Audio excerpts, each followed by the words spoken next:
24 हज़ार फुट के ऊपर बैठना दोनों मुल्कों की अफवाज के लिए मुनासिब नहीं है। पाकिस्तान की हुकूमत को इनिशिएटिव ले लेना चाहिए।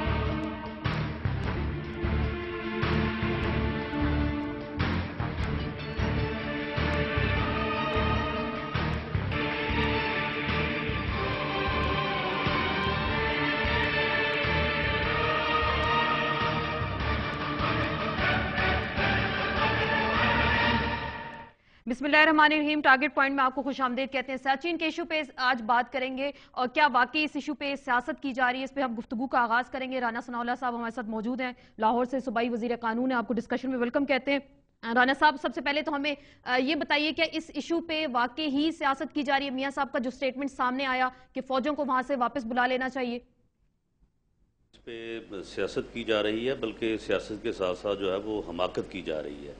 मियां नवाज शरीफ साहब ने जो वहाँ पे जो बात की है वो बिल्कुल एक यानी जो इस वक्त वहाँ पे इतना बड़ा हादसा हुआ है उस हवाले से उन्होंने दोनों मुल्कों से अपील की है, दोनों मुल्कों की अफवाज को वहाँ से नीचे उतरने के लिए उन्होंने कहा है।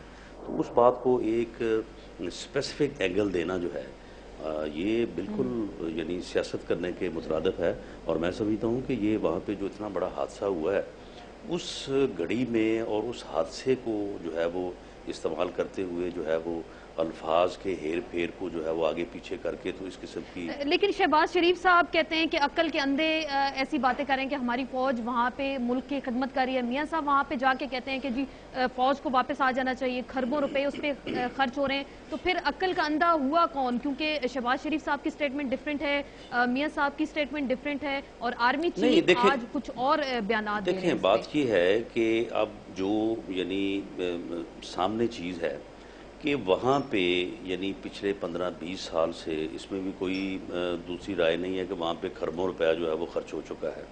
और दूसरा ये है कि वहाँ पे क्या दोनों अफवाज जो हैं वो आमने सामने एक दूसरे को रोके खड़ी हैं, या दोनों अफवाज की आपस में कभी इन 15-20 सालों में को अभी आपस में क्रॉस फायरिंग या एक दूसरे को जो है वो एक दूसरे के साथ कोई वहाँ पे जंग या कोई लड़ाई हुई है।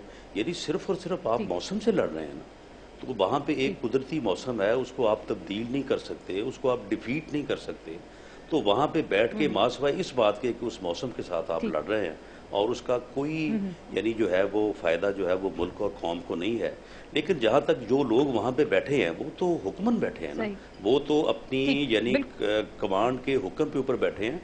वहाँ पे बैठने वाले जो फौजी हैं वो तो यकीनन वो तो मुल्क की खिदमत ही कर रहे हैं।